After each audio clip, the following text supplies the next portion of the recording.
بسم اللہ الرحمن الرحیم۔ السلام علیکم ورحمۃ اللہ وبرکاتہ۔ شہادت امام حسین علیہ السلام کے بعد جب آل رسول صلی اللہ علیہ وآلہ وسلم کو قید کر کے حضرت امام حسین رضی اللہ تعالیٰ عنہ کے سر مبارک کو تن سے جدا کر کے نیزے پر بلند کر کے شام کی طرف لے جایا گیا تو جہاں جہاں سے یزید کا قافلہ گزر رہا تھا لوگ پوچھ رہے تھے کہ یہ کس کا سر ہے اور یہ بیویاں کون ہیں۔ جس کو بھی معلوم ہوا کہ یہ رسول اللہ صلی اللہ علیہ وآلہ وسلم کا خاندان ہے تو ہر کوئی دل ہی دل میں ان ظالموں پر لعنت کرتا رہا اور کوشش یہ تھی کہ یہ لعین ہمارے شہر نہ رکیں۔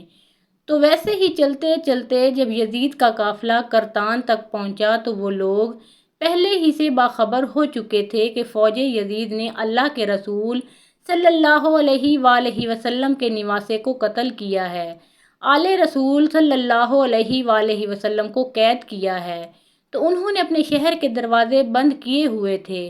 قافلہ شہر کے باہر رک گیا اور درخت کے سائے میں یزید کے سپاہی سونے لگے۔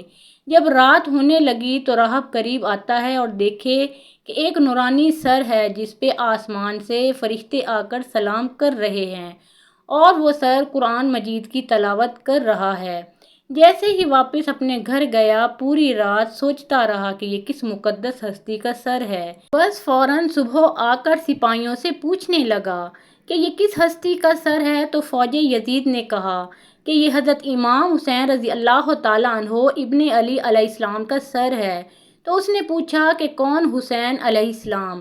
اتنے میں شمر کہنے لگا حسین فاطمہ کا بیٹا، محمد صلی اللہ علیہ وآلہ وسلم کا نواسا۔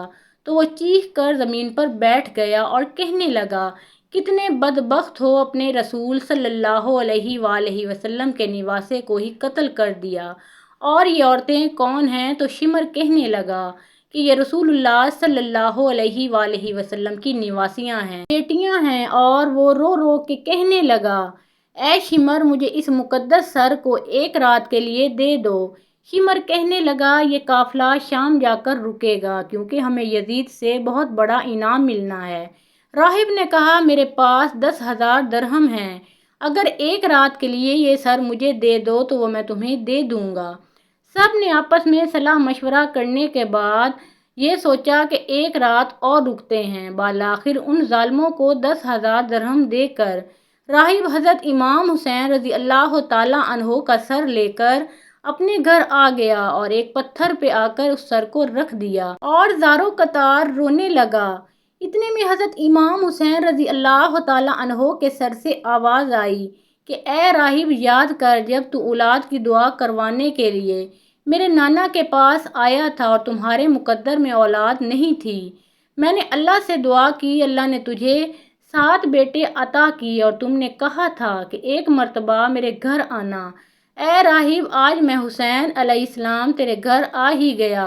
بس جیسے ہی حضرت امام حسین رضی اللہ تعالیٰ عنہ کے سر سے یہ آواز سنی تو راہب زور زور سے رونے لگا اور کہنے لگا اے میرے آقا حسین علیہ السلام مجھے معاف کیجیے گا، اگر مجھے معلوم ہوتا تو میں بھی آپ علیہ السلام کے قدموں پہ قربان ہوتا۔ حضرت امام حسین رضی اللہ تعالیٰ عنہ نے فرمایا اے راہب اللہ کی مرضی یہی ہے، کیونکہ اللہ کا دین میرے خون سے زندہ ہونا تھا۔ پوری رات وہ مولا حسین علیہ السلام کے سر سے گفتگو کرنے لگا۔ جب صبح کا وقت قریب آیا تو راہب نے سوچا کہ میں مولا حسین علیہ السلام کا سر واپس کیسے کروں۔ تاریخ نے لکھا ہے کہ وہ جو 7 بیٹے حضرت امام حسین رضی اللہ تعالیٰ عنہ کی دعا سے ملے تھے ان میں سے ایک بیٹے کا سر قلم کر کے شمر کے پاس لے گیا۔ شمر نے جیسے ہی سر کھول کر دیکھا تو کہنے لگا کہ یہ حسین علیہ السلام کا سر نہیں ہے۔ وہ واپس آیا، دوسرے بیٹے کا سر قلم کیا، انہوں نے وہ دیکھا، پھر کہا یہ حسین علیہ السلام کا سر نہیں۔ ایسے کرتے کرتے راہب نے حضرت امام حسین رضی اللہ تعالیٰ عنہ کے عشق میں اپنے 7 بیٹے قربان کر دیے۔ جب آخری بیٹے کا سر شمر نے دیکھ کر یہ کہہ دیا کہ اے راہب تو وعدہ خلافی کر رہا ہے، اگر حسین علیہ السلام کا سر نہیں دیا تو ہم تیرے پورے خاندان کو قتل کر دیں گے۔